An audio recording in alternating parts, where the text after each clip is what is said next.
साधारण 24 वर्षापूर्वीचा काळ. साल होतं 2000. रतन टाटा यांनी टाटा समूहाची धूर हातात घेऊन फक्त 9 वर्ष झाली होती. 1991 या वर्षात भारताने प्रचंड मोठ्या प्रमाणात आर्थिक संकटाला तोंड दिलं. तिजोरीतलं परकीय चलन संपलं होतं. आयातीसाठी सरकारकडे पैसे नव्हते. भारतीय कंपन्यांसाठी आंतरराष्ट्रीय बाजाराची दारं बंद असल्यामुळे संघर्ष प्रचंड होता. पण सूत्र हाती घेतल्यानंतर फक्त 9च वर्षात टाटांनी अशी डील केली ज्याने भारतच सोडा पण पूर्ण जगातल्या कॉर्पोरेटच्या भुवया उंचावल्या.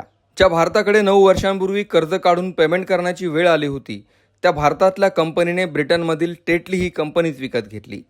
टाटांची ही जागतिक व्यापारात पहिली एंट्री होती. भारताला कमी लेखण्याची चूक करू नका हा जगाला पहिला संदेश होता. पण टाटांनी भारताची खरी ताकद 2008ला दाखवली. आर्थिक मंदीमुळे जगभरातल्या नोकऱ्या जात होत्या. अमेरिका, ब्रिटन अशा दिग्गज देशांची अर्थव्यवस्था अडचणीत होती. पण टाटांनी जगातल्या सर्वात टॉप ब्रँडपैकी एक असलेली कार जगवार आणि लँड रोव्हर हा ब्रँडच विकत घेतला. ही डील टाटांसाठी स्पेशल होती, कारण ज्या फोर्ड मोटर्सने टाटांचा काही दिवसांपूर्वी अपमान केला होता, त्यांनाच आपला ब्रँड टाटांना विकण्याची वेळ आली. जगभरात भारतीय कंपन्यांचं जाळं तयार करून भारताची मान टाटांनी अभिमानाने कशी उंचावली, फोर्ड कंपनीकडून टाटांनी अपमानाचा बदला घेतला, त्याची नेमकी स्टोरी काय होती ते सगळं या व्हिडिओत मी सांगणार आहे. टाटांनी जवळपास $450 मिलियन मध्ये ब्रिटिश कंपनी टेटलीची खरेदी केली.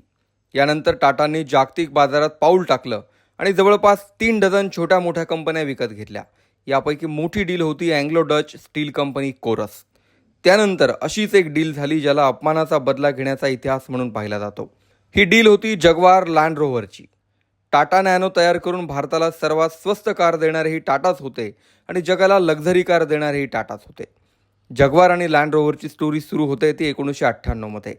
हे तेच वर्ष होतं जेव्हा टाटाने भारतातल्या गावखेड्यात पोहोचणारी टाटा इंडिका लॉन्च केली.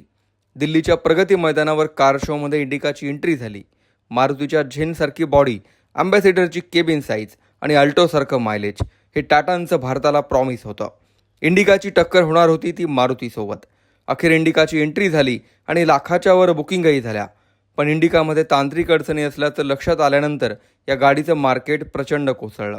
कंपनीला 500 कोटींपेक्षा जास्त तोटा सहन करावा लागला.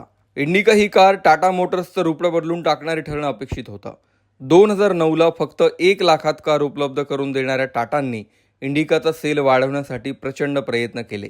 सर्व त्रुटी दूर केल्या, पण टाटाला यात यश येत नव्हतं. टाटा मोटर्सने हा सेल वाढवण्यासाठी 1999ला प्रसिद्ध कारमेकर कंपनी फोर्डची मदत घेण्याचं ठरवलं. टाटा मोटर्सने जेव्हा फोर्डच्या प्रतिनिधीचा सल्ला घेतला तेव्हा त्यांना असा उपदेश देण्यात आला की तुम्ही तंत्रज्ञान नसताना कार बिझनेस सुरूच का केला? तुमचा हा बिझनेस आम्ही विकत घेऊन तुमच्यावर उपकार करू शकतो. हा उद्धट सल्ला टाटांच्या मनाला लागला. फोर्ड त्या काळी जगातली सर्वात मोठी लक्झरी कार जगवार आणि लँड रोव्हर विकत होती.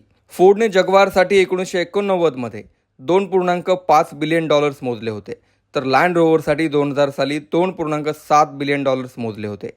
पण फोर्ड या दोन्ही बिझनेसमध्ये संघर्ष करत होती. त्यात 2008चं आर्थिक संकट आलं आणि फोर्डचे दोन्ही बिझनेस प्रचंड कोसळले. आता ही वेळ होती रतन टाटा यांच्या अपमानाचा बदला घेण्याची. 2008 पर्यंत टाटा मोटर्सने कार मेकिंग बिझनेसमध्ये चांगले पाय रोवले, पण फोर्डची जी परिस्थिती झाली आहे त्याचा फायदा घ्यायचं त्यांनी ठरवलं.